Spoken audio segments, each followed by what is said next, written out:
Hi friends, ಎಲ್ಲರಿಗೂ ನಮಸ್ಕಾರ. ಸ್ಪರ್ಧಾ ಕರ್ನಾಟಕ ಯೂಟ್ಯೂಬ್ ಚಾನಲ್ಗೆ ಪ್ರೀತಿಯ ಸ್ವಾಗತ. ಡಿಯರ್ ಫ್ರೆಂಡ್ಸ್, ಇವತ್ತು ನಾವು ಶಿಶು ವಿಕಸನ ಮತ್ತು ಬೋಧನಾ ಶಾಸ್ತ್ರದ DSCRT ಮಾದರಿ ಪ್ರಶ್ನೆ ಪತ್ರಿಕೆಗಳ ಒಂದು 5ನೇ ವಿಡಿಯೋವನ್ನು ನಾನು ನಿಮ್ಮ ಜೊತೆ ಇವತ್ತು ಹಂಚಿಕೊಳ್ತಾ ಇದ್ದೇನೆ. ಯಾರು ನಮ್ಮ ಸ್ಪರ್ಧಾ ಕರ್ನಾಟಕ ಯೂಟ್ಯೂಬ್ ಚಾನಲ್ಗೆ ಇನ್ನೂ ಸಬ್ಸ್ಕ್ರೈಬ್ ಆಗಿಲ್ಲ ಅವರು ಸಬ್ಸ್ಕ್ರೈಬ್ ಆಗಿ. TET ಇರ್ಬೋದು, ಕೆಸೆಟ್ ಇರ್ಬೋದು ಮತ್ತು KPSC ಅಥವಾ ಗ್ರೂಪ್ ಸಿ ಯಾವುದೇ ಕಾಂಪಿಟೇಟಿವ್ ಎಕ್ಸಾಮಿನೇಷನ್ನ ವೀಡಿಯೋಗಳನ್ನು ನಾವು ಪ್ಲೇಸ್ಟೋರಲ್ಲಿ ಹಾಕಿದ್ದೀವಿ ಸಬ್ಜೆಕ್ಟ್ ವೈಸು, ಅದನ್ನು ನೀವು ಸದುಪಯೋಗ ಪಡಿಸ್ಕೊಳ್ಬೋದು.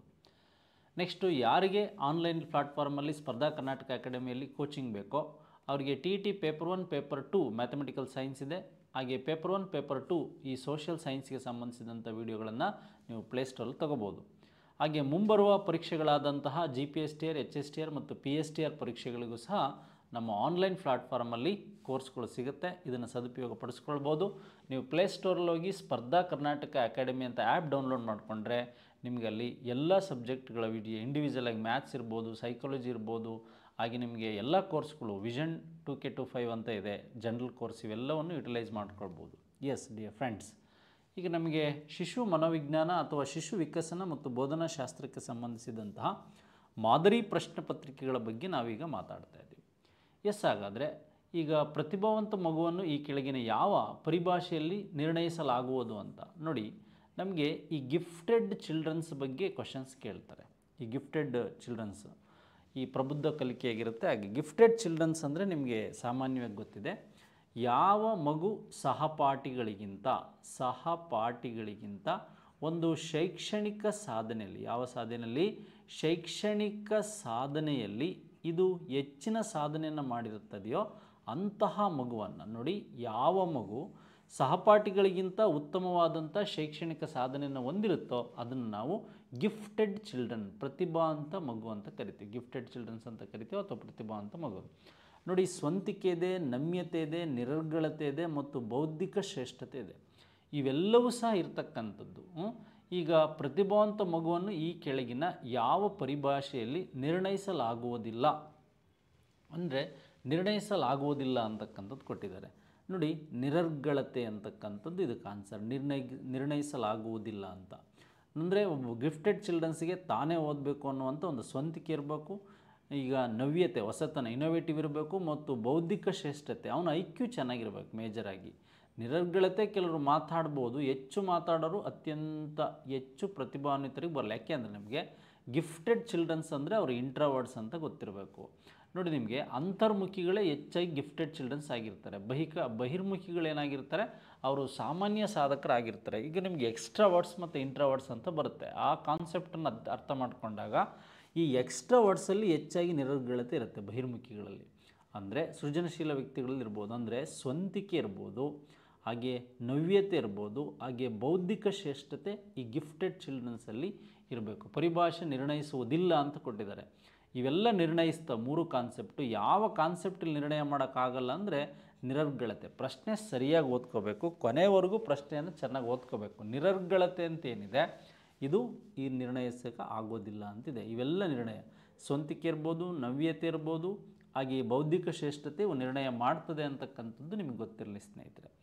ಎಸ್, ಅದಾದಮೇಲೆ ಭಾವನಾತ್ಮಕವಾದಂಥ ಪ್ರಕ್ರಿಯೆಗಳು, ಈ ಒಂದು ಎಮೋಷನಲ್ ಪ್ರೋಸೆಸ್ ಏನಿದೆ ಅಥವಾ ಪ್ರೋಗ್ರೆಸ್ ಏನಿದೆ, ಇದು ಯಾವಾಗ ಯಾವ ರೀತಿ ಇರುತ್ತೆ ಮಗುವಿನಲ್ಲಿ. ನಾವು ಪ್ರಸವ ಪೂರ್ವ ಹಂತ, ಅರ್ಲಿ ಚೈಲ್ಡ್ಹುಡ್ ಇರ್ಬೋದು, ಲೇಟರ್ ಚೈಲ್ಡ್ಹುಡ್ ಇರ್ಬೋದು, ಈ ಉತ್ತರ ಪೂರ್ವ ಬಾಲ್ಯಗಳಲ್ಲಿ ಮತ್ತು ಅವರ ದೈಹಿಕ, ಮಾನಸಿಕ ಮತ್ತು ಭಾವನಾತ್ಮಕ ಅಂಶಗಳು ಹೇಗಿರುತ್ತೆ.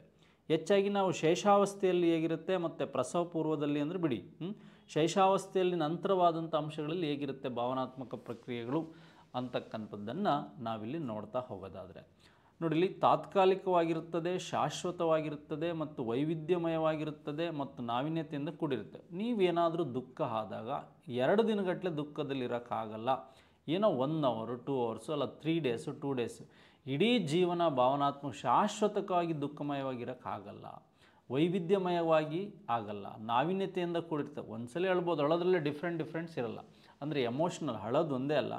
ನೀವೊಬ್ಬ ಖುಷಿ ಆದಾಗ, ಈಗ ವುಮೆನ್ಸ್ ವರ್ಲ್ಡ್ ಕಪ್ಪಲ್ಲಿ ಇಂಡಿಯಾ ವಿಶ್ವಕಪ್ ಗೆದ್ದಾಗ ಭಾವನಾತ್ಮಕ ಎಮೋಷನ್ ಏನಾಗಿರುತ್ತೆ ಆ ಕ್ಷಣದಲ್ಲಿ ಹೆಚ್ಚಾಗಿರುತ್ತೆ. ಅದು ತಾತ್ಕಾಲಿಕವಾಗಿರುತ್ತೆ, ನಂತರ ಅದರಲ್ಲಿ ಏನಾಗುತ್ತೆ ಕಡಿಮೆ ಆಗ್ತಾ ಹೋಗುತ್ತೆ, ಅದು ಶಾಶ್ವತವಾಗಿರಲ್ಲ. ಇದನ್ನು ಎಮೋಷ್ನಲ್ ಅಂತ ಕರಿತೀವಿ. ಇದನ್ನು ಎಮೋಷನಲ್ ಪ್ರೋಗ್ರೆಸ್ ಅಥವಾ ಪ್ರೋಸೆಸ್ ಅಂತಕ್ಕಂಥದ್ದು ಹೇಗಿರುತ್ತೆ ಪ್ರಕ್ರಿಯೆ ಅಂತಕ್ಕಂಥದ್ದು ಒಂದು ತಾತ್ಕಾಲಿಕವಾಗಿ ಅಂತಕ್ಕಂಥ ಅಂಶಗಳು ಮಿನಿಮಮ್ ಆಗಿ ನಮಗೆ ಇದನ್ನು ನೋಡ್ತಾ ಹೋಗ್ಬೋದು. ಈಗ ಎರಡನೇ ಪ್ರಶ್ನೆಗೆ ನಮಗಿದು ಸರಿಯಾದ ಉತ್ತರ ಗೊತ್ತಾಯಿತು ಸ್ನೇಹಿತರೆ. ನೆಕ್ಸ್ಟು ನಮಗೆ ಕ್ರಿಯೇಟಿವಿಟಿ ಬಗ್ಗೆ ಕೇಳಿದ್ದಾನೆ. ಸೃಜನಶೀಲ ವ್ಯಕ್ತಿಯು ಕ್ರಿಯೇಟಿವಿಟಿ ಪರ್ಸನ್ ಅಂತ ಕೇಳಿದ್ದಾನೆ. ನೋಡಿ, ಸೃಜನಶೀಲ ವ್ಯಕ್ತಿ ಒಂದು ಕ್ಯಾರೆಕ್ಟರ್ಸ್ ಬಗ್ಗೆ ಕೇಳಿದ್ದಾನೆ. ಅಪಾಯವನ್ನು ಎದುರಿಸುವನು ಅಂತ ಇದೆ. ಹಾಗೆ ಆತನಿಗೆ ಶಿಕ್ಷಕರಿಗೆ ಪ್ರೀತಿ ಪಾತ್ರರಾಗಿರುವುದಿಲ್ಲ ಅಂತ ಕೊಟ್ಟಿದ್ದಾರೆ. ಹಾಸ್ಯ ಪ್ರಜ್ಞೆಯನ್ನು ಹೊಂದಿರುವನು ಅಂತ ಕೊಟ್ಟಿದ್ದಾರೆ. ಈ ಮೇಲಿನ ಎಲ್ಲವೂ ಸರಿ ಅಂತ ಕೊಟ್ಟಿದ್ದಾರೆ. ನೋಡಪ್ಪ, ಫಸ್ಟ್ ನಿಮಗೆ ಕ್ರಿಯೇಟಿವಿಟಿ ಅಂತ ಗೊತ್ತಿರಬೇಕು. ಕ್ರಿಯೇಟಿವಿಟಿ ಅಂದ್ರೇನು, ಅದರ ಕಾನ್ಸೆಪ್ಟ್ ಏನು ಹೇಳುತ್ತೆ, ಅದರ ವಿಶೇಷ ಅಂಶಗಳೇನು ಅಂತಕ್ಕಂಥದ್ದು ನಮಗಿಲ್ಲಿ ಗೊತ್ತಾಗ್ತಾ ಹೋಗಬೇಕು. ಕ್ರಿಯೇಟಿವಿಟಿ ಅಂದರೆ ಈಗ ಒಂದು ವಸ್ತು ಇರ್ಬೋದು, ಆಗ ಒಂದು ವಿಷಯದ ಬಗ್ಗೆ ಇರ್ಬೋದು, ಒಂದು ಹೊಸ ಪರಿಕಲ್ಪನೆಯನ್ನು ಪರಿಕಲ್ಪನೆಯನ್ನು ನೀಡ್ತಕ್ಕಂಥದ್ದು ಏನಾಗಿರುತ್ತೆ, ಸೃಜನಶೀಲತೆ ಅಂತ ಕರಿತೀವಿ. ಹೊಸ ಪರಿಕಲ್ಪನೆಯನ್ನು ನೀಡ್ತಕ್ಕಂಥದ್ದು ಏನಾಗಿರುತ್ತೆ, ಸೃಜನಶೀಲ ಆಗಿರುತ್ತದೆ ಅಂತಕ್ಕಂಥದ್ದು ಗೊತ್ತಿರಬೇಕು. ನೋಡಿ, ನಾನೆಲ್ಲ ಹೇಳಿದ್ದೀನಿ ನಿನ್ನೆ, ಸೃಜನಶೀಲರೆಲ್ಲ ಬುದ್ಧಿವಂತರೆಲ್ಲ ಸೃಜನಶೀಲರಲ್ಲ ಅಂತಕ್ಕಂಥ ಕಾನ್ಸೆಪ್ಟ್ ಬಗ್ಗೆಯೂ ಸಹ ಮಾತಾಡಿದ್ವಿ. ಇಲ್ಲಿ ಸೃಜನಶೀಲರು ಅಪಾಯವನ್ನು ಎದುರಿಸ್ತಾರೆ. ಯಾಕೆಂದರೆ ಹೊಸದನ್ನಂತಹ ಸೃಷ್ಟಿ ಮಾಡೋಕ್ಕೆ ಹೋದಾಗ ಒಂದು ಮೇಕಿಂಗ್ ಇರ್ಬೋದು, ಫಿಲಮ್ ಮೇಕಿಂಗ್ ಇರ್ಬೋದು, ಅಥವಾ ಯಾವುದೋ ಒಂದು ಇರ್ಬೋದು, ಮಕ್ಕಳಲ್ಲಿ ಒಂದು ಚಿತ್ರ ಇರ್ಬೋದು, ಎದುರಿಸ್ತಾರೆ.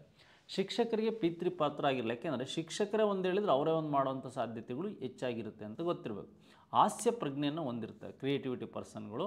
ಹಾಗಾಗಿ ಈ ಮೇಲಿನ ಎಲ್ಲವೂ ಸರಿ ಅಂತಕ್ಕಂಥದ್ದು ಇದಕ್ಕೆ ಆನ್ಸರ್. ಯಾವುದೋ ಈ ಮೇಲಿನ ಸೃಜನಶೀಲ ವ್ಯಕ್ತಿಯು ಮೇಲಿನ ಎಲ್ಲದಕ್ಕೂ ಸಹ ಸರಿಯಾದಂಥ ಕಾನ್ಸೆಪ್ಟ್ಗಳನ್ನು ಹೊಂದಿರ್ತಾರೆ.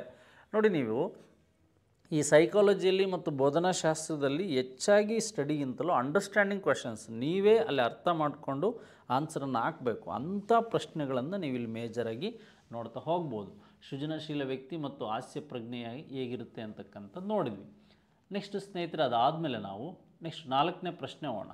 ನೋಡಿ, ಮೆಂಟಲಿ ಚಾಲೆಂಜಿಂಗ್ ಅಂದರೆ ಮಾನಸಿಕವಾಗಿ ಸವಾಲುಳ್ಳ ಮಕ್ಕಳು, ಮೆಂಟಲಿ ಚಾಲೆಂಜಿಂಗ್ ಚಿಲ್ಡ್ರನ್ಸ್ ಏನಿದ್ದಾರೆ, ಇವರ ವರ್ಗೀಕರಣದಲ್ಲಿ ಈ ಕೆಳಗಿನ ಯಾವ ವಿಭಾಗದ ಮಕ್ಕಳು ಸೇರುವುದಿಲ್ಲ? ಕೊನೆಯವರೆಗೂ ಓದ್ಕೋಬೇಕು ಪ್ರಶ್ನೆ.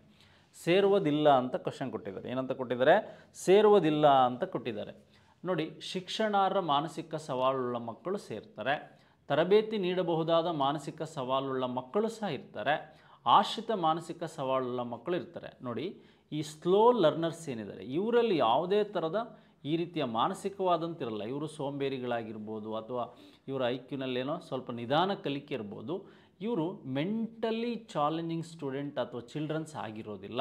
ಹಾಗಾಗಿ ಯಾವುದೂ ಸೇರುವುದಿಲ್ಲ ಅಂತ ನೋಡಿ, ಶಿಕ್ಷಣಾರ್ಹ ಮಾನಸಿಕ ಸವಾಲುಳ್ಳ ಮಕ್ಕಳು ಇಲ್ಲಿ ಸೇರುತ್ತೆ. ತರಬೇತಿ ನೀಡಬಹುದಾದ ಮಾನಸಿಕ ಸವಾಲುಳ್ಳ ಮಕ್ಕಳು ಇಲ್ಲಿರುತ್ತೆ.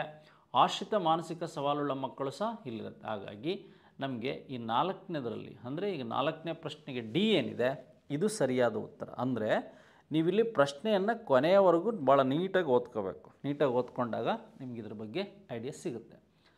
ನೆಕ್ಸ್ಟ್ ಸ್ನೇಹಿತರೆ, ನಮಗೆ 5ನೇ ಪ್ರಶ್ನೆ ಹೀಗಿದೆ. ಮಾನವರಲ್ಲಿ ಸಾರ್ವತ್ರಿಕವಾದಂಥ ಅಥವಾ ಯೂನಿವರ್ಸಲ್ ಆಗಿ ಸಾರ್ವತ್ರಿಕವಾದಂಥ ವೈಯಕ್ತಿಕ ಭಿನ್ನತೆಯನ್ನು ಮೊದಲು ಗುರುತಿಸಿದವರು. ನೋಡಿ, ಈ ಇಂಡಿವಿಜುವಲ್ ಡಿಫ್ರೆನ್ಸಸ್ ಅಂತಕ್ಕಂಥದ್ದು ಸಾರ್ವತ್ರಿಕವಾಗಿರ್ತದೆ. ಮತ್ತು ಈ ಕಾನ್ಸೆಪ್ಟ್ ಹೇಗೆಲ್ಲ ಸಾರ್ವತ್ರಿಕವಾಗಿ ವರ್ಕ್ ಮಾಡುತ್ತೋ ಮತ್ತು ಅದರ ಅಂಶಗಳೇನು ಅಂತಕ್ಕಂಥದ್ದು ನಾವು ನೋಡೋದು. ಗುರುತಿಸಿದವರು ಯಾರು ಅಂತಿದೆ. ಇಲ್ಲಿ ಪ್ಲೇಟೋ ಇದೆ, ಜೀನ್ ಪಿಯಾಜೆ ಇದೆ, ಅರಿಸ್ಟಾಟಲ್ ಇದೆ, ಮತ್ತು ಟಿಚ್ನರ್ ಇದೆ. ಬಟ್ ಇದಕ್ಕೆ ರೈಟ್ ಆನ್ಸರ್ ಯಾವುದಪ್ಪ ಅಂದರೆ ಪ್ಲೇಟೋ ಅಂತಕ್ಕಂಥದ್ದು ನಿಮಗೆ ಗೊತ್ತಿದೆ. ನೋಡಿ, ಪ್ಲೇಟೋನ ಗುರುಗಳು ಯಾರು ಅಂದರೆ ಈ ಸಾಕ್ರಟೀಸ್. ನೋಡಿ, ಈ ಸಾಕ್ರಟೀಸ್ನ ಶಿಷ್ಯ ಯಾರು ಅಂದರೆ ಈ ಪ್ಲೇಟೋ ಅಂತಕ್ಕಂಥದ್ದು ನಿಮಗೆ ಗೊತ್ತಿರಬೇಕು. ಪ್ಲೇಟೋನ ಶಿಷ್ಯ ಯಾರು ಅಂದರೆ ಈ ಒಂದು ಅರಿಸ್ಟಾಟಲ್ ಅಂತಕ್ಕಂಥದ್ದು ಗೊತ್ತಿರಬೇಕು. ಇವರೆಲ್ಲ ಗ್ರೀಕ್ನ ಶಿಕ್ಷಣ ಚಿಂತಕರು. ಆದರೆ ಇಲ್ಲೊಬ್ಬ ಡಿಫ್ರೆಂಟ್ ಅರಿಸ್ಟಾಟಲ್ನ ಶಿಷ್ಯ ಯಾರು ಅಂದರೆ ಈ ಒಂದು ಅಲೆಕ್ಸಾಂಡರ್ ಅಂತ ಗೊತ್ತಿರಬೇಕು. ಯಾರು? ಅಲೆಕ್ಸಾಂಡರ್. ಹಾಗಾಗಿ ಶಿಷ್ಯ ಪರಂಪರೆ, ಗುರು ಪರಂಪರೆ. ನೋಡಿ, ಇಲ್ಲಿ ಸಾಕ್ರಟೀಸ್ ಅಂತಕ್ಕಂಥದ್ದು ಮಾಡಿದ ಸಾಲ ಪ್ಲೇಟೋ ತೀರಿಸ್ತಾ. ಪ್ಲೇಟೋ ಎಷ್ಟು ಒಳ್ಳೆಯವರು ಅಂತ ಅರಿಸ್ಟಾಟಲ್ಗೆ ಹೇಳಿದ್ರೆ, ನಾನು ಗುರುಗಳನ್ನು ಭಾಳ ಪ್ರೀತಿ ಮಾಡ್ತೀನಿ, ಸತ್ಯವನ್ನು ಗುರುಗಳಿಗಿಂತ ಹೆಚ್ಚಾಗಿ ಪ್ರೀತಿ ಮಾಡ್ತೀನಿ ಅಂತ ಹೇಳಿದವನು ಅರಿಸ್ಟಾಟಲ್. ಅರಿಸ್ಟಾಟಲನ್ನು ನಾವು ಫಾದರ್ ಆಫ್ ಪೊಲಿಟಿಕಲ್ ಸೈನ್ಸ್ ಅಂತ ಕರಿತೀವಿ. ಅರಿಸ್ಟಾಟಲ್ ಅವ್ರನ್ನ ಫಾದರ್ ಆಫ್ ಝುವಾಲಜಿ ಅಂತ ಕರಿತೀವಿ. ಫಾದರ್ ಆಫ್ ನಮಗೆ ಬಯೋಲಜಿ ಅಂತ ಕರಿತೀವಿ. ಅರಿಸ್ಟಾಟಲ್ ರಾಜ್ಯಶಾಸ್ತ್ರದ ಒಂದು ಪಿತಾಮಹ ಇರ್ಬೋದು. ಅಲೆಕ್ಸಾಂಡರ್ ಭಾರತದ ಮೇಲೆ ದಂಡೆತ್ತಿ ಬಂದದ್ರ ಬಗ್ಗೆ ನಿಮಗೆ ಗೊತ್ತಿದೆ.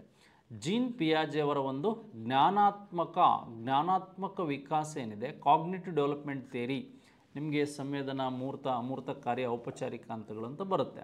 ಅರಿಸ್ಟಾಟಲ್ ಬಗ್ಗೆ ಗೊತ್ತಾಯಿತು.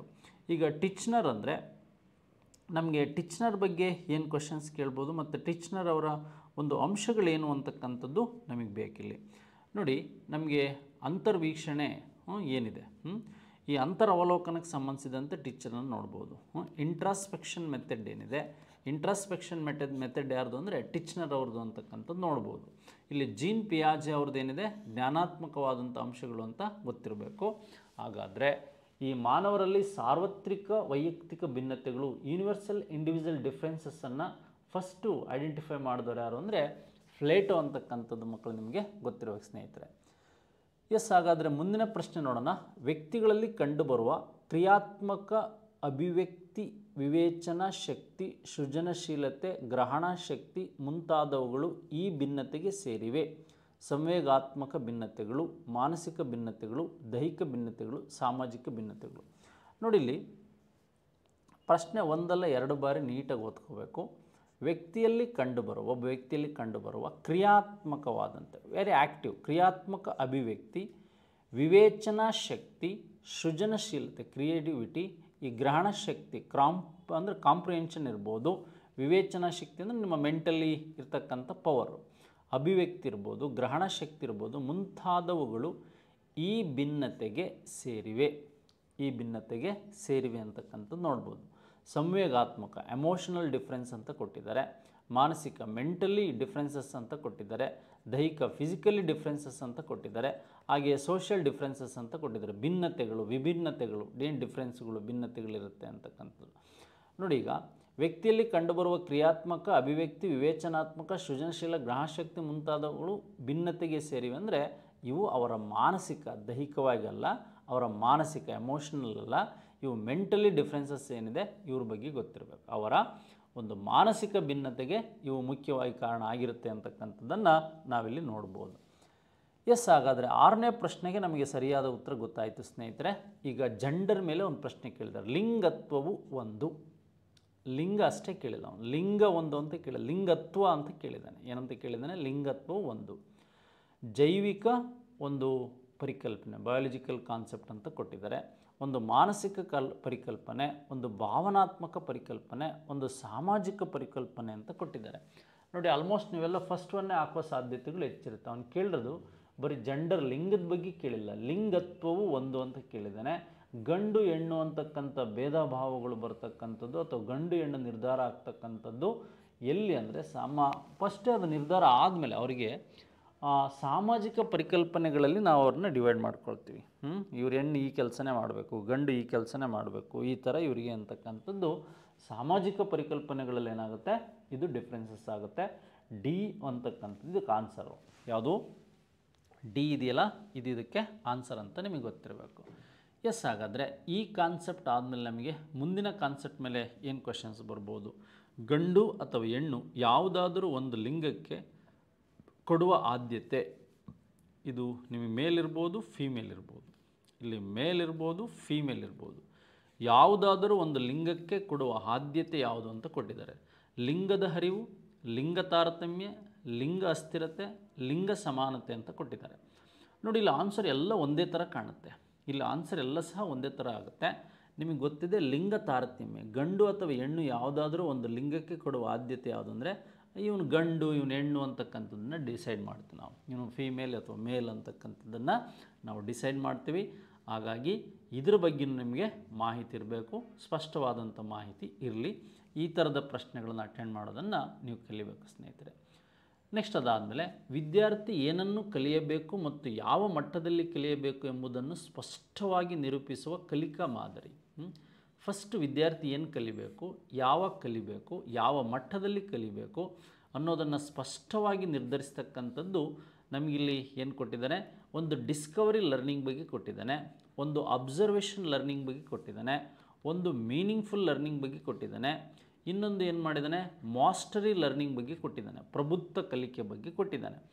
ನೋಡಿ, ಈ ಕಲಿಕೆಗಳ ಬಗ್ಗೆ ನಮಗೆ ಬೇಕಾದಂಥ ಅಂಶ, ವಿದ್ಯಾರ್ಥಿ ಏನನ್ನು ಯಾವಾಗ ಯಾವ ಮಟ್ಟದಲ್ಲಿ ಸ್ಪಷ್ಟವಾಗಿ ಕಲಿಬೇಕು ಅನ್ನೋದು ಈ ಒಂದು ಪ್ರಭುತ್ವ ಕಲಿಕೆ ಅಥವಾ ಪ್ರಭುತ್ವ ಕಲಿಕೆ ಅಂತ ಮಾಸ್ಟರಿ ಲರ್ನಿಂಗ್ ಅಂತ ಕರಿತೀವಿ. ಏನಂತ ಕರಿತೀವಿ? ಮಾಸ್ಟರಿ ಲರ್ನಿಂಗ್ ಥಿಯರಿ ಅಂತ ಕರಿತೀವಿ. ನೋಡಿ, ಈ ಪ್ರಭುತ್ವ ಕಲಿಕೆಯನ್ನು ಯಾರು ಅಂತಕ್ಕಂಥವ್ರು ಹೆಚ್ಚು ಪ್ರೋತ್ಸಾಹ ಮಾಡಿದವರು ಅಂದರೆ ಈ ಬೆಂಜಮಿನ್ ಬ್ಲೂಮ್ ಏನಿದ್ದಾರೆ, ಈ ಬೆಂಜಮಿನ್ ಬ್ಲೂಮ್ ಅಂತಕ್ಕಂಥವರು ಈ ಪ್ರಭುತ್ವ ಕಲಿಕೆ. ನೋಡಿ, ಅರ್ಥಪೂರ್ಣ ಕಲಿಕೆ ಯಾರ್ದು ಅಂದರೆ ಈ ಒಂದು ಅಸುಬೆಲ್ ಏನಿದ್ದಾರೆ ಇದು ಅರ್ಥಪೂರ್ಣ ಕಲಿಕೆ. ಹಾಗೆ ನಮಗೆ ವೀಕ್ಷಣ ಕಲಿಕೆ ಅಬ್ಸರ್ವೇಷನ್ ಲರ್ನಿಂಗ್ ಅಥವಾ ಅಬ್ಸರ್ವೇಷನ್ ಲರ್ನಿಂಗ್ ಅಂತಕ್ಕಂಥದ್ದು ಏನಿದೆ ಇದು ಬಂಡೋರಾ ಅವ್ರದ್ದೇನಿದೆ ಇದು ಅಬ್ಸರ್ವೇಷನ್ ಲರ್ನಿಂಗ್. ಹಾಗೆ ನಮಗೆ ಅನ್ವೇಷಣಾ ಕಲಿಕೆ ಏನಿದೆ ಅಂದರೆ ಇದು ಬ್ರೂನರ್ ಅವ್ರದ್ದು. ಯಾರ್ದು? ಬ್ರೂನರ್ ಅವ್ರದ್ದು ಅನ್ವೇಷಣಾ ಡಿಸ್ಕವರಿ ಲರ್ನಿಂಗ್ ಅಂತ. ಡಿಸ್ಕವರಿ ಲರ್ನಿಂಗ್ ಅಥವಾ ಬ್ರೂನರ್, ಬಂಡೋರಾ ಮತ್ತು ಅಸುಬೆಲ್ ಅವ್ರದ್ದು ಮತ್ತು ಬೆಂಜಮಿನ್ ಬ್ಲೂಮ್ ಅವರ ಮಾಸ್ಟರಿ ಲರ್ನಿಂಗ್ ಬಗ್ಗೆ ಮೀನಿಂಗ್ಫುಲ್ ಅರ್ಥಪೂರ್ಣ ಸ್ವೀಕಾರ ಕಲಿಕೆ ಇರ್ಬೋದು, ಅಬ್ಸರ್ವೇಷನ್ ಇರ್ಬೋದು ಮತ್ತು ಡಿಸ್ಕವರಿ ಲರ್ನಿಂಗ್ ಇರ್ಬೋದು. ನೋಡಿ, ಸ್ಪಷ್ಟವಾಗಿ ಯಾವ ರೂಪದಲ್ಲಿ ಕಲಿತಾನೆ ಅನ್ನೋದು ಇದು ಮಾಸ್ಟರಿ ಲರ್ನಿಂಗ್. ಯಾವುದು ಅಂದರೆ ಇದು ಮಾಸ್ಟರಿ ಲರ್ನಿಂಗ್ ವಿದ್ಯಾರ್ಥಿಗಳೇ. ನೋಡಿ ಸ್ನೇಹಿತರೆ, ಈ ರೀತಿಯಾದಂಥ ಕಾನ್ಸೆಪ್ಟ್ ಮೇಲೂ ಸಹ ನಮಗೆ ಪ್ರಶ್ನೆಗಳನ್ನು ಕೇಳ್ಬೋದು.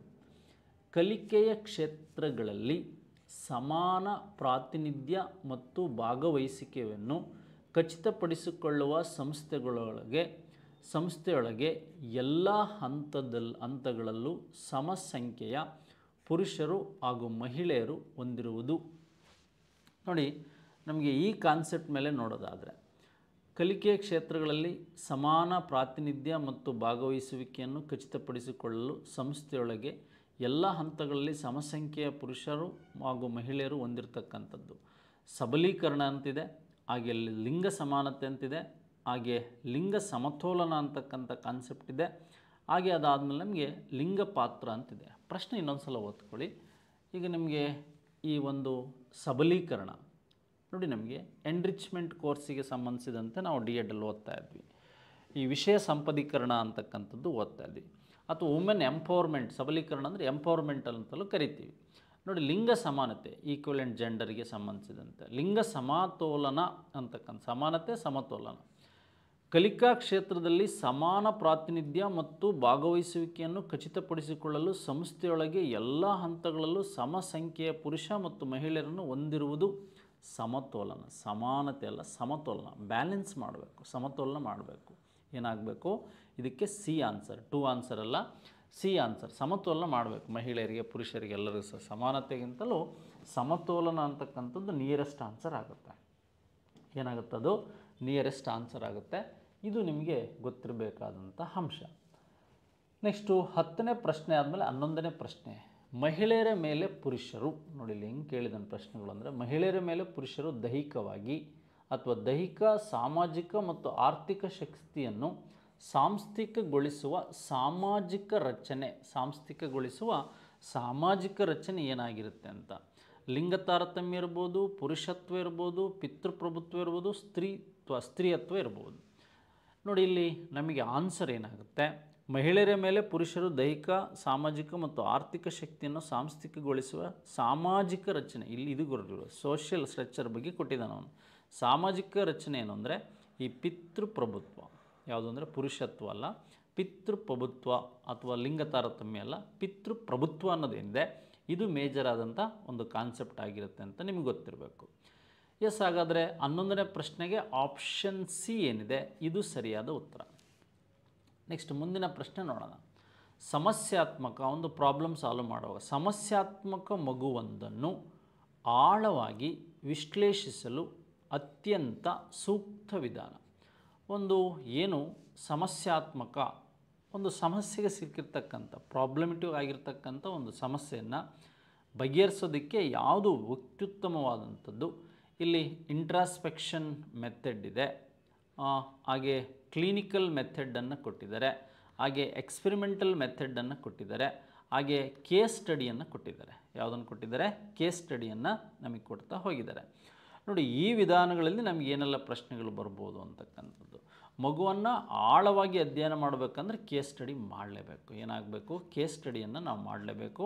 ವ್ಯಕ್ತಿ ಅಧ್ಯಯನಕ್ಕೆ ಸಂಬಂಧಿಸಿದಂತೆ ಸ್ಟಡಿ ಮಾಡಬೇಕಾಗತ್ತೆ. ನೋಡಿ, ಇಲ್ಲಿ ವ್ಯಕ್ತಿ ಅಧ್ಯಯನಕ್ಕೆ ಸಂಬಂಧಿಸಿದಂಥ ಕಾನ್ಸೆಪ್ಟ್ಗಳನ್ನು ನಾವು ನೋಡ್ತಾ ಹೋಗ್ಬೋದು.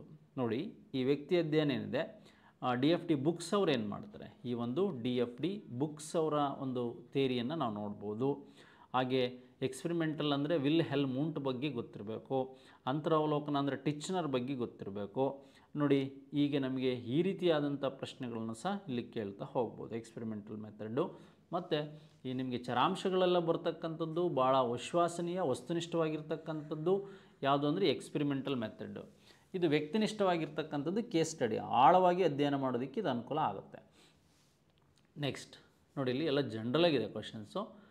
ವ್ಯಕ್ತಿಗಳಲ್ಲಿ ವೈಯಕ್ತಿಕ ವ್ಯತ್ಯಾಸಗಳನ್ನು ನಿರ್ಧರಿಸುವ ಅಂಶಗಳು ಇದಕ್ಕೆ ಸಂಬಂಧಿಸಿದೆ. ಪರಿಸರದೊಂದಿಗಿನ ಅವರ ಸಂವಹನ, ಅನುವಂಶೀಯ ವ್ಯತ್ಯಾಸಗಳು, ಅನುವಂಶೀಯತೆ ಮತ್ತು ಪರಿಸರ ಎರಡರಲ್ಲಿನ ವ್ಯತ್ಯಾಸಗಳು. ಹಾಗೆ ನಮಗೆ ಇಲ್ಲಿ ಅನುವಂಶೀಯತೆ ಮತ್ತು ಪರಿಸರ ನಡುವಿನ ಪರಸ್ಪರ ಕ್ರಿಯೆ ಪ್ರಶ್ನೆ ಇನ್ನೊಂದ್ಸಲ ಓದೋಣ. ವ್ಯಕ್ತಿಗಳಲ್ಲಿ ವೈಯಕ್ತಿಕ ವ್ಯತ್ಯಾಸಗಳನ್ನು ಡಿಫರೆನ್ಸಸ್ಸನ್ನು ನಿರ್ಧರಿಸುವ ಅಂಶಗಳು ಇದಕ್ಕೆ ಸಂಬಂಧಿಸಿವೆ.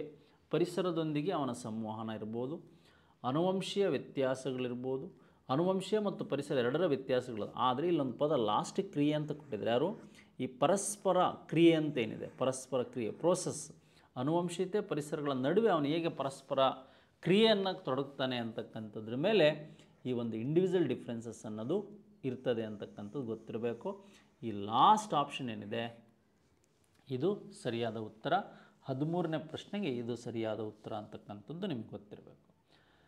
ನೆಕ್ಸ್ಟು ಈ ಪಿಯಾಜೆ ಅವರ ಜ್ಞಾನಾತ್ಮಕ ಸಿದ್ಧಾಂತದ ಪ್ರಕಾರ ಅಂತ ಕೊಟ್ಟಿದ್ದಾರೆ ನಿಮಗೆ. ನೋಡಿ, ನಿಮಗೆ ಈ ಒಂದು ಬ್ರೂನರ್ ಅವ್ರ ಬಗ್ಗೆನೂ ಕೇಳ್ಬೋದು, ಅಥವಾ ಈ ನಿಮಗೆ ಈ ಒಂದು ಜೀನ್ ಪಿಯಾಜೆ ಅವ್ರ ಬಗ್ಗೆನೂ ಕೇಳ್ಬೋದು, ಜ್ಞಾನಾತ್ಮಕ ಕಾಗ್ನೇಟಿವ್. ಹಾಗೆಯೇ ವೈಗೊಟಸ್ಕಿ ಅವರ ಸೋಷಿಯೋ ಕಲ್ಚರ್ ಥಿಯರಿ ಬಗ್ಗೆನೂ ಕೇಳ್ಬೋದು. ಇದು ಹೆಚ್ಚಾಗಿರ್ತಕ್ಕಂಥ ಪ್ರಶ್ನೆ. ಇಲ್ಲಿ ಒಂದು ಅಮೂರ್ತ ಚಿಂತನೆಗಳು. ನೋಡಿ, ನಮಗೆ ಗೊತ್ತಿಲ್ಲದೆ ಇರತಕ್ಕಂಥದ್ದು, ಗೊತ್ತಿರೋದು ಅಂದರೆ ಮೂರ್ತ, ಗೊತ್ತಿಲ್ಲದೆ ಇರತಕ್ಕಂಥದ್ದು ಅಂದರೆ ಅಮೂರ್ತ ಚಿಂತನೆಗಳು ಯಾವ ಹಂತದಲ್ಲಿ ಬರುತ್ತೆ ಅಂತಕ್ಕಂಥ ಮೆಥಡ್ಸನ್ನು ನಮಗಿಲ್ಲಿ ಕೊಡ್ತಾ ಹೋಗಿದ್ದಾರೆ. ಒಂದಿಲ್ಲಿ ನಮಗೆ ಕಾರ್ಯಪೂರ್ವ ಹಂತ ಅಂತಕ್ಕಂಥದ್ದು ಇದೆ. ನಮಗೆ ಈ ಒಂದು ಪ್ರೀ ಆಪರೇಷನ್ ಸ್ಟೇಜ್ ಏನು ಹೇಳುತ್ತೆ ಅಂತಕ್ಕಂಥದ್ದು, ಅದಾದಮೇಲೆ ನಮಗೆ ಸೆನ್ಸರಿ ಮೋಟರ್ ಸ್ಟೇಜಲ್ಲಿ ಏನು ಮಾಡುತ್ತೆ ಮಗು ಅಂತಕ್ಕಂಥದ್ದು, ಈ ಮೂರ್ತ ಕಾರ್ಯರೂಪಕ್ಕೆ ಸಂಬಂಧಿಸಿದಂತೆ ಈ ಕಾಂಕ್ರೀಟ್ ಆಪರೇಷನ್ ಸ್ಟೇಜಲ್ಲಿ ಏನು ಹೇಳುತ್ತೆ ಅಂತಕ್ಕಂಥದ್ದು, ಹಾಗೆ ನಮಗೆ ಔಪಚಾರಿಕ ಆದಂತಹ ಒಂದು ಅಂಶಗಳಲ್ಲಿ ಈ ಮಗು ಏನು ಹೇಳುತ್ತೆ ಅಂತಕ್ಕಂಥದ್ದು, ಫಾರ್ಮಲ್ ಆದಂತಹ ಒಂದು ಸಂವೇದನಾ ಗತಿಶೀಲ ಮೋಟರ್ ಸ್ಟೇಜ್, ಫಾರ್ಮಲ್ ಸ್ಟೇಜಲ್ಲಿ ಏನು ಹೇಳುತ್ತಿದ್ದು ಅಂತಕ್ಕಂಥದ್ದು ಬೇಕು. ನೋಡಿ, ಅಮೂರ್ತ ಅಂತಕ್ಕಂಥದ್ದು ಎಲ್ಲಿ ಜಾಸ್ತಿ ಇರುತ್ತೆ ಅಂದರೆ ಲಾಸ್ಟ್ ಸ್ಟೆಪ್ಪಲ್ಲಿ. ನಮಗೆ ಈ ಔಪಚಾರಿಕವಾದಂಥ ಕಾರ್ಯಾಚರಣೆಗಳು ಏನಿರುತ್ತೆ, ಈ ಫಾರ್ಮಲ್ ಆದಂತಹ ಒಂದು ಸ್ಟೇಜ್ ಏನಿರುತ್ತೆ, ಇಲ್ಲಿ ಇದು ಹೆಚ್ಚಾಗಿರ್ತದೆ ಅಂತಕ್ಕಂಥದ್ದು. ನೋಡಿ, ನಿಮಗೆ ಅಮೂರ್ತ ಕಾರ್ಯಗಳು ಎಲ್ಲಿರುತ್ತೆ ಅಂತಕ್ಕಂಥದ್ದನ್ನು ನೋಡಿದೆ ನಾವು. ಅಮೂರ್ತ ಕಾರ್ಯಗಳು ಅಥವಾ ಮೂರ್ತ ಕಾರ್ಯಗಳಲ್ಲಿ ಏನಿರುತ್ತೆ ಹೆಚ್ಚಾಗಿ ಅಂದರೆ ಈ ತಾರ್ಕಿಕ ಆಲೋಚನೆ ಅಂತಕ್ಕಂಥದ್ದು ಇರೋದಿಲ್ಲ ಅಂದರೆ ಈ ಮೂರ್ತ ಕಾರ್ಯದಲ್ಲಿ ಅಂತಕ್ಕಂಥದ್ದು ಗೊತ್ತಿರಬೇಕು.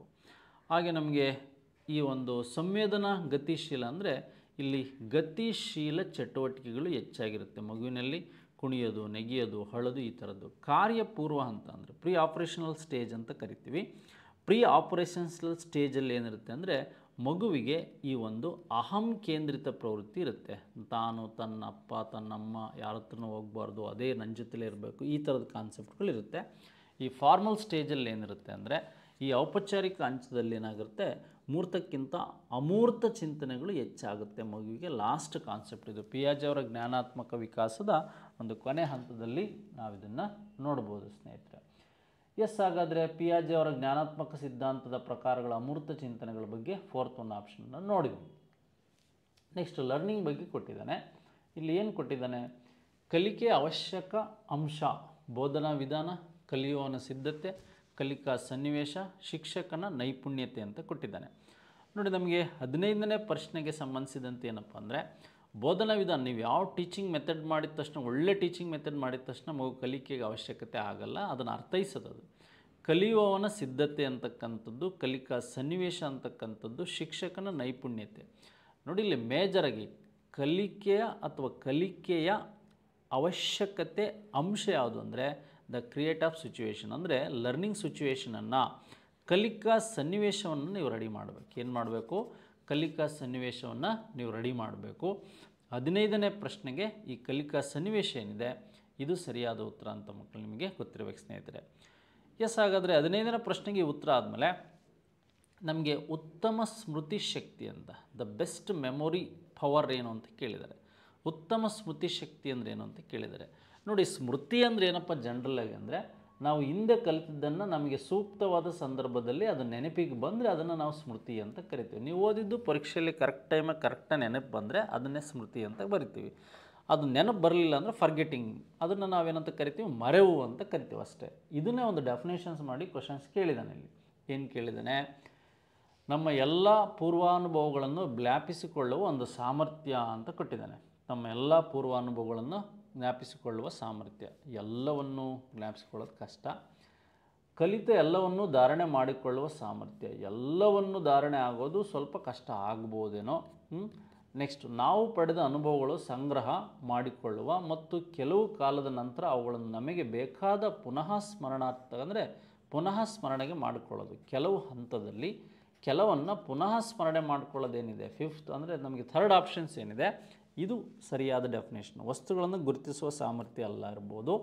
ನಮಗೆ ಸ್ಮೃತಿ ಶಕ್ತಿ ಅಂದರೆ ಕೊಟ್ಟಾಗ ಈ ಕಾನ್ಸೆಪ್ಟ್ ಏನಿದೆ, ಈ ಕಾನ್ಸೆಪ್ಟ್ ಮೇಲೆ ನಾವು ಹೆಚ್ಚಿಂದ ಸ್ಟಡಿ ಮಾಡಬೇಕು ಸ್ನೇಹಿತರೆ. ಇದು ನಮಗೆ ಬೇಕಾದಂಥ ಒಂದು ಮೇಜರ್ ಆದಂಥ ಕಾನ್ಸೆಪ್ಟು. 16ನೇ ಪ್ರಶ್ನೆಗೆ ನಮಗೆ ಈ ಸಿ ಏನಿದೆ ಇದು ಸರಿಯಾದ ಉತ್ತರ. ಸಿ ಏನಿದೆ ಇದು ಸರಿಯಾದ ಉತ್ತರ. ಎಸ್, ಹಾಗಾದ್ರೆ ನಾವು 17ನೇ ಪ್ರಶ್ನೆ ನೋಡೋಣ. ಗಂಡು ಮತ್ತು ಹೆಣ್ಣು ಎಂಬುದಕ್ಕೆ ಸಂಬಂಧಿಸಿದ ಸಮಾಜದ ನಿರೀಕ್ಷೆಗಳನ್ನು ಹೀಗೆ ಕರೆಯುತ್ತಾರೆ. ನೋಡಿ, ಈ ಒಂದು ಸೋಷಿಯಲ್ ಕಾನ್ಸೆಪ್ಟಲ್ಲಿ ನಾವು ನೋಡಿದಾಗ, ಸಾಮಾಜಿಕವಾದಂಥ ಕಾನ್ಸೆಪ್ಟಲ್ಲಿ ನೋಡಿದಾಗ ಗಂಡು ಮತ್ತು ಹೆಣ್ಣು, ಮೇಲ್ ಆ್ಯಂಡ್ ಫೀಮೇಲ್ ಅಂತಕ್ಕಂಥ ಪ್ರಶ್ನೆ. ಹೆಣ್ಣು ಎಂಬುದಕ್ಕೆ ಸಂಬಂಧಿಸಿದ ಸಮಾಜದ ನಿರೀಕ್ಷಣೆಗಳನ್ನು ಈಗೂ ಕರೆಯುತ್ತಾರೆ. ಲಿಂಗತ್ವದ ಪಡೆಯಚ್ಚು ಅಂತ ಕರೀತಾರೆ. ಅಥವಾ ನಿಮಗೆ ಇದಕ್ಕೆ ಸಂಬಂಧಿಸಿದಂತೆ ಲಿಂಗತ್ವದ ಪಾತ್ರಗಳು ಅಂತ ಕರೀತಾರೆ, ಲಿಂಗತ್ವದ ಸ್ಥಿರತೆ ಅಂತ ಕರೀತಾರೆ, ಲಿಂಗತ್ವದ ತಾರತಮ್ಯ ಅಂತ ಕರೀತಾರೆ. ಪ್ರಶ್ನೆ ಇನ್ನೊಂದ್ಸಲ ಓದೋಣ. ಎಂಬುದಕ್ಕೆ ಸಂಬಂಧಿಸಿದ ಗಂಡು ಹೆಣ್ಣು ಸಮಾಜದ ನಿರೀಕ್ಷೆಗಳು ಹೀಗೆ ಕರೆಯುತ್ತಾರೆ ಅಂದರೆ ಅವು ನಿರ್ವಹಿಸ್ಬೋದಾದಂಥ ಪಾತ್ರ. ಗಂಡು ಮತ್ತು ಹೆಣ್ಣು ಏನು ಪಾತ್ರಗಳನ್ನು ನಿರ್ವಹಿಸಬೇಕೋ ಆ ಪಾತ್ರಗಳನ್ನು ಅವರು ಮಾಡಿದರೆ ಸಾಕು. ಸಮಾಜದಲ್ಲಿ ಅವುಗಳನ್ನು ನಿರ್ಣಾಯಕವಾಗಿ ಮಾಡಿದರೂ ಸಹ ಸಾಕಾಗ್ಬೋದು.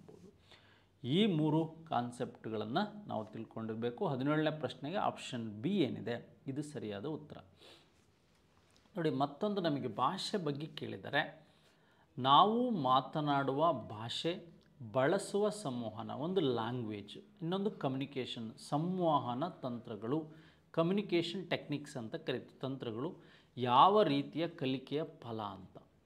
ಪರಿಕಲ್ಪನಾ ಕಲಿಕೆ, ಶಾಬ್ದಿಕ ಕಲಿಕೆ ಮತ್ತು ತತ್ವಗಳ ಕಲಿಕೆ ಮತ್ತು ಸಮಸ್ಯೆ ಪರಿಹಾರ ಕಲಿಕೆ ಅಂತ ಕೊಟ್ಟಿದ್ದಾರೆ. ನೋಡಿ, ನಾವು ಮಾತನಾಡುವ ಭಾಷೆ, ಬಳಸುವ ಸಂವಹನ ತಂತ್ರಗಳು ಯಾವ ರೀತಿಯ ಕಲಿಕಾ ಫಲ ಅಂದರೆ ಈ ಒಂದು ವರ್ಬಲ್ ಮತ್ತು ನಾನ್ ವರ್ಬಲ್ ಅಂತ ಏನು ಕರೀತೀರ ಅದರಲ್ಲಿ ವರ್ಬಲ್, ಶಾಬ್ದಿಕ ಕಲಿಕೆ ಅಂತ. ಇದೊಂದು ವರ್ಬಲ್ ಲರ್ನಿಂಗ್ ಅಂತಕ್ಕಂಥದ್ದು ಗೊತ್ತಿರಬೇಕು. 18ನೇ ಪ್ರಶ್ನೆಗೆ ನಮಗೆ ಈ ಬಿ ಉತ್ತರ ಏನಿದೆ ಇದು ನಮಗೆ ಸರಿಯಾಗಿ ಗೊತ್ತಿರಬೇಕು ಸ್ನೇಹಿತರೆ. ನೋಡಿ, ಒಂದು ಶಾಬ್ದಿಕ ಕಲಿಕಾ ಅಂಶಗಳೇನಿದೆ ಇದು ನಿಮಗೆ ಚೆನ್ನಾಗಿ ಗೊತ್ತಿರಲಿ. ನೆಕ್ಸ್ಟ್ ಇದಾದಮೇಲೆ ನಮಗೆ ಬ್ರೂನರ್ ಅವರ ಕಲಿಕಾ ವಿಧಾನ. ನೋಡಿ, ಬ್ರೂನರ್ ಅವರ ಒಂದು ಕಾಗ್ನಿಟಿವ್ ಡೆವಲಪ್ಮೆಂಟ್ ಥಿಯರಿ ಇರ್ಬೋದು, ಹಾಗೆ ನಮಗೆ ಪಿಯಾಜೆ ಅವರ ಒಂದು ಕಾಗ್ನಿಟಿವ್ ಡೆವಲಪ್ಮೆಂಟ್ ಥಿಯರಿ ಇರ್ಬೋದು. ಅವುಗಳ ಅನುಭವಗಳಿಗೆ ಸಂಬಂಧಿಸಿದಂತೆ ಇಲ್ಲಿ ಮೆಥಡ್ಸನ್ನು ಕೊಟ್ಟಿದ್ದಾರೆ. ಬ್ರೂನರ್ ಅವರ ಅಂಶಕ್ಕೆ ಸಂಬಂಧಿಸಿದಂತೆ ಒಂದು ಕ್ರಿಯಾತ್ಮಕ, ಬಿಂಬಾತ್ಮಕ ಮತ್ತು ಸಂಕೇತಾತ್ಮಕ. ನಿಮಗೆ ಒಂದು ಏನು ಅಂದರೆ ಇನ್ಯಾಕ್ಟಿವ್ ಮತ್ತು ಐಕಾನಿಕ್ ಮತ್ತು ಸಿಂಬಾಲಿಕ್ ಬಗ್ಗೆ ನಿಮಗೆ ಗೊತ್ತಿರಬೇಕು. ಸಾಂಕೇತಿಕವಾದಂಥ ಅಂಶಗಳೇನಿದೆ ಅವುಗಳ ಬಗ್ಗೆ ನಿಮಗೆ ಗೊತ್ತಿರಬೇಕು. ಕ್ರಿಯಾತ್ಮಕ ಅಂದ್ರೇನು, ಬಿಂಬಾತ್ಮಕ ಅಂದ್ರೇನು, ಈ ಅಂಶಗಳು. ನೆಕ್ಸ್ಟ್ ಅದನ್ನು ಕಲ್ಪನಾತ್ಮಕ, ವ್ಯವಸ್ಥಿತ, ಆದರ್ಶ ಮತ್ತು ಸಮಸ್ಯೆ ಪರಿಹಾರ ಮತ್ತು ಪರಿಕಲ್ಪನಾ ಅನುಕ್ರಿಯೆ, ಶಾಬ್ದಿಕ ಸಾಹಚರ್ಯ ನಿಯಮ ಸಿದ್ಧಾಂತ ಮತ್ತು ಈ ಮೂರ್ತ ಪರಿಕಲ್ಪನೆಗಳು ಅಂತ ಕೊಟ್ಟಿದ್ದಾರೆ. ನಿಮಗೆ ಫಸ್ಟ್ ಒನ್ನೇ ರೈಟ್ ಆನ್ಸರು. ನೋಡಿ, ಇಲ್ಲಿ ಕ್ರಿಯಾತ್ಮಕ ಅಂದರೆ ಒಂದು ಇನ್ಯಾಕ್ಟಿವ್ ಅಂತ ಕರಿತೀವಿ. ಈ ಒಂದು ಬಿಂಬಾತ್ಮಕ ಅಂದರೆ ಏನು ಕರಿತೀವಿ ನಾವು ಇಲ್ಲಿ ವಿಶೇಷವಾಗಿ ಐಕಾನಿಕ್ ಅಂತ ಕರಿತೀವಿ. ನೆಕ್ಸ್ಟು ಸಾಂಕೇತಿಕ ಅಂದರೆ ಸಿಂಬಾಲಿಕ್ ಅಂತ ಕರಿತೀವಿ. ಇದು ನಾವು ಕ್ಲಾಸಲ್ಲೂ ಸಹ ಹೇಳಿರ್ತೀವಿ. ಬ್ರೂನರ್ ಅವರ ಒಂದು ಕಾಗ್ನೇಟಿವ್ ಥಿಯರಿ ಏನಿದೆ ವಿಕಾಸದ ಅಂಶಗಳಿಗೆ ಸಂಬಂಧಿಸಿದಂತೆ ಇದು ಆರ್ಡ್ರಾಗಿರುತ್ತೆ. ಫಸ್ಟ್ ಕ್ರಿಯಾತ್ಮಕ, ಬಿಂಬಾತ್ಮಕ ಮತ್ತು ಸಾಂಕೇತಿಕ. ಕ್ರಿಯೆಯಲ್ಲಿ ತೊಡಗಬೇಕು, ಅದನ್ನ ಅಂಡರ್ಸ್ಟುಡ್ ಮಾಡ್ಕೊಂಡು ಬಿಂಬಾತ್ಮಕವಾಗಿ ರೆಡಿ ಆಗಬೇಕು. ನಂತರ ಇದನ್ನು ಸಾಂಕೇತಿಕ, ಸಿಂಬಾಲಿಕ್ಕಾಗಿ ನಾವು ಇದನ್ನು ರೆಡಿ ಮಾಡ್ಬೋದು ಅನ್ನೋ ಕಾನ್ಸೆಪ್ಟು. ಎಸ್, ಹಾಗಾದರೆ 19ನೇ ಪ್ರಶ್ನೆಗೆ ಇದು ಸರಿಯಾದ ಉತ್ತರವನ್ನು ನೋಡಿದ್ವಿ. ಈ ಕಾನ್ಸೆಪ್ಟ್ ಮೇಲೂ ಸಹ ನಾವು ತಿಳ್ಕೊಬೋದು. ಎಸ್ ಫ್ರೆಂಡ್ಸ್, ಇದಾದಮೇಲೆ ನಮಗೆ ಕೊನೆ ಪ್ರಶ್ನೆ ಜೀನ್ ಪಿಯಾಜೆ ಅವರ ಒಂದು ಸ್ಕೀಮಾ ಅಂತ ಒಂದು ವರ್ಡ್ಸಿದೆ. ಈ ಸ್ಕೀಮಾ ಅಂದ್ರೇನು? ಒಂದು ಒಂದು ಪದ ಅವ್ರು ಬಳಸ್ತಕ್ಕಂಥ ಒಂದು ಪದ ಏನಿದೆ ಸ್ಕೀಮಾ ಅಂತ. ಸ್ಕೀಮಾ ಅಂದರೆ ನಿಮಗೆ ಭಾಳ ಸಿಂಪಲ್ಲಾಗಿ ಹೇಳೋದಾದರೆ ಇದೊಂದು ಜ್ಞಾನಾತ್ಮಕ ಸಂಸ್ಕರಣ ವಿಧಾನ ಅಂತ ಹೇಳಿದ್ದೀವಿ. ಉದಾಹರಣೆಗೆ ನಾವು ನೋಡೋದಾದರೆ ಒಂದು ಮಗು ಅಳ್ತಾ ಸಂದರ್ಭದಲ್ಲಿ ತಾಯಿ ಏನಾದರೂ ಆ ಮಗುವನ್ನು ಎತ್ಕೊಂಡ್ರೆ ಅಥವಾ ತಾಯಿಯ ಸ್ಪರ್ಶ ಆ ಮಗುವಿಗೆ ಆದರೆ ಆ ಮಗು ಏನಾಗುತ್ತೆ, ಅಳೋದನ್ನು ನಿಲ್ಲಿಸುತ್ತೆ. ಈ ಘಟನೆಯನ್ನು ನಾವು ಸ್ಕೀಮಾ ಅಂತ ಕರಿತೀವಿ. ಗೊತ್ತಾಯ್ತಲ್ಲ ನಾನು ಹೇಳಿದ್ದು? ಆ ಮಗುವನ್ನು ಆ ತಾಯಿ ಎತ್ಕೊಂಡಾಗ ಏನು ಆ ಒಂದು ಮಗುವಿನ ತಾಯಿಗೂ ಸ್ಪರ್ಶ ಏನಾಗುತ್ತೆ, ಆ ಸ್ಪರ್ಶದಿಂದ ಅದನ್ನು ನಿಲ್ಲಿಸ್ತಾ ಇರ್ತೀವಿ. ಇದನ್ನು ಸ್ಕೀಮಾ ಅಂತ ಕರಿತೀವಿ. ಅಂದರೆ ಆ ಮಗುವಿಗೆ ಇದು ನನ್ನ ತಾಯಿ ಅಂತ ಜ್ಞಾನಾತ್ಮಕವಾಗಿ ಗೊತ್ತಾಗುತ್ತೆ. ನೀವು ಬೇರೆ ಯಾರೇ ಎತ್ಕೊಂಡ್ರೂ ಸಹ ಅದು ಇದಾಗ್ತಾರಲ್ಲ.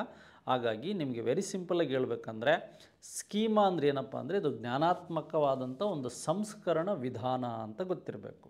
ಆದರೆ ಇಲ್ಲಿ ಡಿಫ್ರೆಂಟ್ ಟೈಪ್ಗಳಲ್ಲಿ ಏನು ಮಾಡಿದ್ದಾನೆ, ಪ್ರಶ್ನೆಗಳನ್ನು ಕೇಳ್ತಾ ಹೋಗಿದ್ದಾನೆ. ನೋಡಿ, ಆಲೋಚನೆಗಳಿಂದ ಮಾರ್ಗದರ್ಶಿತವಾದ ಕ್ರಿಯೆಯಾಗಿದೆ, ಅನುಭವಗಳ ಮಾರ್ಗದರ್ಶಿತವಾದ ಆಲೋಚನೆ ಆಗಿದೆ, ಮನೋಧೋರಣೆ ಆಟಿಟ್ಯೂಡ್ ಮಾರ್ಗದರ್ಶಿತ ಭಾವಾನುಕ್ರಮವಾಗಿದೆ, ಉದ್ದೀಪನಗಳ ಪ್ರಭಾವಕ್ಕೊಳಗಾದ ಕ್ರಿಯಾನುಕ್ರಮ. ಮಗು ಉದ್ದೀಪನಕ್ಕೊಳಗಾಗಿ ಅಳ್ತಾ ಇರುತ್ತೆ, ನಗ್ತಾ ಇರುತ್ತೆ, ಏನೋ ಮಾಡ್ತಾ ಇರುತ್ತೆ, ಅದಕ್ಕೆ ಸಿಟ್ಟು ಬಂದಿರುತ್ತೆ. ಆವಾಗ ತಂದೆ ತಾಯಿಗಳು ಆ ಮಗುವನ್ನು ಎತ್ಕೊಂಡಾಗ ಏನಾಗುತ್ತೆ, ಅಲ್ಲಿ ಒಂದು ಸ್ಕೀಮಾ ಉಂಟಾಗುತ್ತೆ ಅಂತಕ್ಕಂಥದ್ದು ನಿಮಗೆ ಗೊತ್ತಿರಬೇಕು. ಈಗ ಉದ್ದೀಪನ ಪ್ರಭಾವಕ್ಕೊಳಗಾದ ಕ್ರಿಯಾನುಕ್ರಮಗಳೇನಿದೆ ಇದು ಇದಕ್ಕೆ ರೈಟ್ ಆನ್ಸರ್ ಆಗುತ್ತೆ. ನೋಡಿ ಸ್ನೇಹಿತರೆ, ಈ ರೀತಿಯಾದಂಥ ಅಂಶಗಳನ್ನು ನೀವು ಗಮನದಲ್ಲಿಟ್ಕೋಬೇಕು. ಸ್ಕೀಮಾ ಅಂದರೆ ಜೀನ್ ಪಿಯಾಜೆ ಅವರು ಬಳಸಿದಂತಹ ಸ್ಕೀಮಾದಲ್ಲಿ ಇದೊಂದು ಜ್ಞಾನಾತ್ಮಕ ಸಂಸ್ಕರಣ ವಿಧಾನ ಅಂತಕ್ಕಂಥದ್ದು ಅಥವಾ ವ್ಯಕ್ತಿ ವಿಧಾನ ಅಂತಕ್ಕಂಥದ್ದು ನಿಮಗೆ ಗೊತ್ತಿರಲಿ ಅಂತ ಹೇಳ್ತಾ ಇವತ್ತಿನ ವಿಡಿಯೋ ಎಷ್ಟಾಗಿದ್ದರೆ ಇತರರಿಗೆ ಪರಿಚಯಿಸಿ ಅಂತ ಹೇಳ್ತಾ ಈ ವಿಡಿಯೋ ಮುಗಿಸ್ತಾ ಇದ್ದೀನಿ. Thank you very much. ಮತ್ತೆ ಮುಂದಿನ ವಿಡಿಯೋದಲ್ಲಿ ಭೇಟಿಯಾಗೋಣ. One and all. Thank you very much.